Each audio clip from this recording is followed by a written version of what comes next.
Se você ainda está em cima do muro, ouça bem: o muro já tem dono, e não é Deus. O cristão que hesita diante do pecado, que flerta com o mundo enquanto se diz separado, já escolheu, mesmo sem perceber. Porque em tempos de guerra, a neutralidade é traição. E na batalha pela alma, quem se cala já se rendeu. Vivemos numa era onde a fé virou rótulo. A Bíblia é usada para autoajuda e o nome de Cristo virou ferramenta de marketing. Enquanto os apóstolos sangraram por sua fé, hoje muitos não suportam nem ser contrariados. Enquanto os mártires subiam ao fogo cantando, hoje crentes abandonam o altar por um like, por um prazer, por conveniência. E o pior, chamam isso de graça. Mas o Evangelho não veio para nos deixar confortáveis. Ele veio para nos crucificar com Cristo. Se dentro de você ainda resta um eco, ainda que distante, do chamado celestial, se você olha ao redor e percebe que algo está errado, se sua alma já não se acomoda nas palmas vazias da multidão, então este vídeo é para você. Aqui começa sua travessia. A travessia de quem desce do muro e entra na guerra. De quem escolhe a espada da verdade, mesmo que ela corte primeiro o próprio peito. Charles Spurgeon, o príncipe dos pregadores, não tolerava a indecisão espiritual. Ele disse: se Cristo é Deus, então sirva-o completamente. Mas se o mundo for seu senhor, então vá e sirva-o com tudo o que você tem. Só não tente pertencer aos dois reinos. Porque o céu não se move por covardes, e a cruz não é lugar para quem quer a bênção sem carregar o peso. Neste vídeo, vamos desmascarar a mentira da neutralidade espiritual. Vamos revelar por que estar em cima do muro é, na verdade, já estar do lado de fora do reino. E por que os verdadeiros filhos de Deus não têm meio termo. Ou você arde, ou você apodrece. Ele parece um lugar seguro, esse muro. Não é o abismo, nem o céu. Não é o altar, nem o prostíbulo. É o meio termo. É onde os indecisos se escondem com discursos bonitos e consciências adormecidas. O muro é um lugar silencioso. Ninguém te acusa lá. Os que estão do lado do mundo dizem: pelo menos você é sincero. Os que estão do lado de Deus dizem: ele está buscando. Mas o céu não vê sinceridade nem busca. O céu vê covardia. Porque o muro é onde os covardes se sentam para não carregar cruz nenhuma. É onde se evita o escândalo da obediência. É onde se negocia com o inferno, esperando não perder o céu.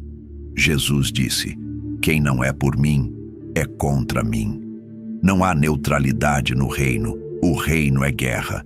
E em guerra, quem não pega em armas, fortalece o inimigo. Charles Spurgeon alertou: a indecisão espiritual é o prego no caixão da alma. Enquanto o pecador brinca de pensar, o pecado cava sua sepultura. O muro parece confortável, porque exige apenas aparências. Ali você pode parecer crente para a igreja e descolado para o mundo. Pode cantar no domingo e transgredir na segunda. Pode levantar as mãos no culto e os olhos no desejo. Mas o muro não é neutro. Ele foi construído pelo inimigo exatamente para isso. Para impedir o arrependimento real. Para manter você entretido entre luz e trevas até que seu coração apodreça. Quem vive em cima do muro nunca experimentou o custo da renúncia. Nunca sentiu o peso da cruz nas costas. Nunca foi perseguido por fidelidade. Porque nunca foi fiel de fato. E quando os céus forem rasgados e o rei retornar, ele não descerá para buscar os do muro. Ele virá com olhos como chamas e separará os que o seguiram com sangue dos que se esconderam com desculpas. Se hoje você ainda está sobre esse muro, saiba, ele está rachando e quando ruir, cairá do lado que você mais alimentou. Dizer que crê em Deus, mas recusar-se a escolhê-lo, isso não é dúvida, é idolatria. Idolatria não é apenas curvar-se diante de imagens esculpidas, é curvar-se diante da própria vontade. É colocar o conforto acima da cruz. A reputação, acima da verdade, o eu, acima do ele. O muro é um templo. Nele se ergue o Deus da conveniência. Ali, os adoradores levantam mãos vazias, cheias de palavras bonitas, mas seus corações estão longe, muito longe, da renúncia real. Porque uma fé que não se posiciona está ajoelhada diante de algo. Se não é o cordeiro, é o ego. Se não é a cruz, é o mundo. Mas nunca está de pé por acaso. Jesus nunca chamou ninguém para um lugar seguro. Ele chamou para o alto monte, onde se vê o reino, e também para o Gólgota, onde morre o eu. Mas o cristão moderno quer apenas o monte. Quer a visão, mas não quer o sacrifício. Quer a bênção, mas foge do sangue. Charles Spurgeon dizia: você não pode ter Cristo e o mundo. Você deve escolher um e perder o outro. Mas o homem morno diz: por que não os dois? E assim, ele fabrica um evangelho híbrido, onde Deus serve ao homem e não o contrário, onde a cruz é apenas uma metáfora e não uma sentença de morte. A idolatria da indecisão é a mais sorrateira, porque ela usa a linguagem do reino, mas com o coração no mercado. Ela ora, jejua, canta, mas tudo gira em torno de si. E no fim, quando vier o fogo que prova os altares, essa fé construída em cima do muro arderá como palha, porque Deus não divide sua glória com ninguém, nem mesmo com a sua indecisão. Cristo não caminha no centro das opiniões. Ele não se assenta nos conselhos da neutralidade. Ele mesmo disse: eu sou o caminho. Não um ponto de equilíbrio, não uma terceira via, um caminho estreito, solitário, custoso, e o que está entre dois caminhos não está com ele.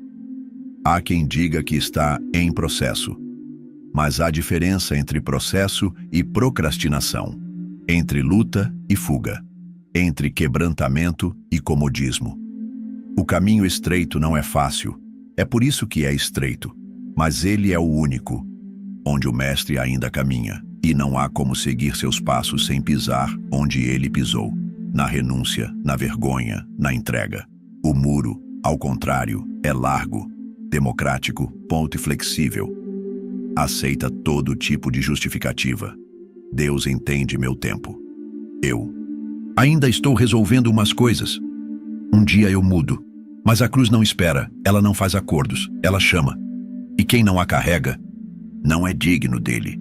Spurgeon declarou: o cristão que busca o conforto do mundo não entenderá o consolo de Deus, porque o conforto que o mundo oferece é a anestesia do muro, é a paz do adormecido, é a calma do homem que caminha para o abismo, sorrindo. Cristo está do outro lado, no lugar onde poucos chegam, na vereda onde o orgulho morre, onde o pecado sangra, onde o aplauso humano não ecoa. E ali, onde o mundo não aplaude, Deus sussurra: bem-vindo ao caminho. Aqui eu posso te moldar. Mas é preciso descer. Descer do muro, descer do pedestal, descer até o chão, onde os pés de Cristo suaram sangue, porque só caminha com ele quem está disposto a deixar tudo para trás. Não é o ímpio que mais ofende a Deus, é o morno, o que diz Senhor com os lábios e eu mesmo com as atitudes, o que levanta as mãos no culto e os argumentos na hora da obediência, o que se mascara de discípulo, mas vive como turista do reino. A Bíblia é clara: porque és morno e não és frio nem quente, estou a ponto de vomitar-te da minha boca. Apocalipse 3,16. Jesus não diz que vai corrigir, não diz que vai esperar, ele diz vomitar, porque a mornidão é a pior das traições. Ela diz: eu sou de Cristo, mas não carrega o seu fogo. Diz: eu creio, mas vive como se Deus não estivesse vendo. A diferença entre o frio e o morno: o frio sabe que está longe, mas o morno se acha salvo. E esse é o maior engano. Achar-se justo por comparação. Achar-se santo porque não é tão sujo quanto o outro. Charles Spurgeon pregava com lágrimas nos olhos. A religiosidade sem vida é pior que o pecado visível, porque ela engana o pecador a respeito de sua própria condenação. O morno é um artista da fé, ensaiado, treinado. Ele sabe o vocabulário, sabe os versículos, mas sua vida fede aos céus, porque falta verdade, falta fervor, falta cruz. Não há espaço no reino para crentes meio santos, meio entregues, meio consagrados. Por quê? Cristo não morreu pela metade.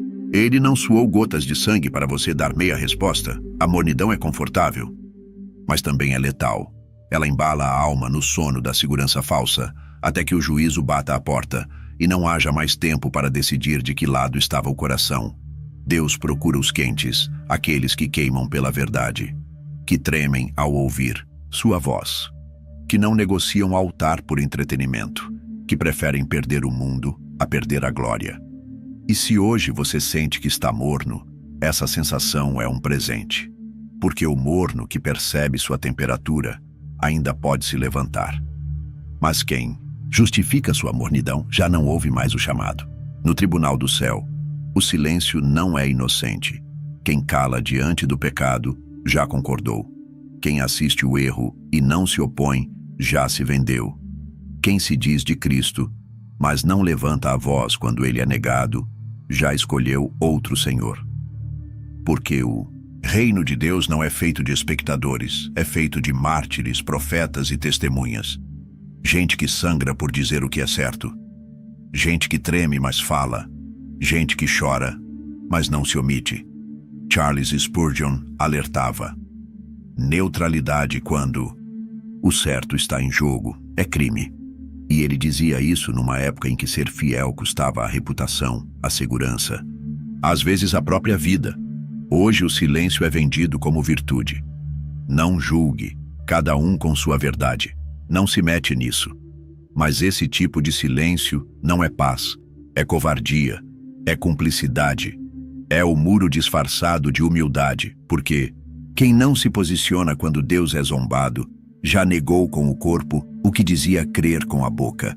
O inferno é barulhento, grita em séries, músicas, redes, palanques e púlpitos, e o céu às vezes se cala, porque seus filhos também se calaram. Mas a palavra nunca foi tímida, ela é espada, é fogo, é martelo que despedaça rochas, e você foi chamado para ser eco dessa palavra, não um assistente do mundo, não um curador de feridas superficiais, mas um arauto, um porta-voz, um embaixador. Quem não fala já decidiu, porque Cristo disse: quem se envergonhar de mim diante dos homens, dele também me envergonharei diante de meu Pai. E esse dia chegará. E naquele tribunal, o silêncio que hoje parece segurança vai soar como acusação. Mas ainda há tempo, ainda há chance de levantar a voz, de sair do muro, de se colocar de pé, mesmo tremendo, mesmo sozinho, mesmo sendo odiado, porque o que está em jogo é mais do que a sua reputação, é a sua eternidade. Descer do muro dói.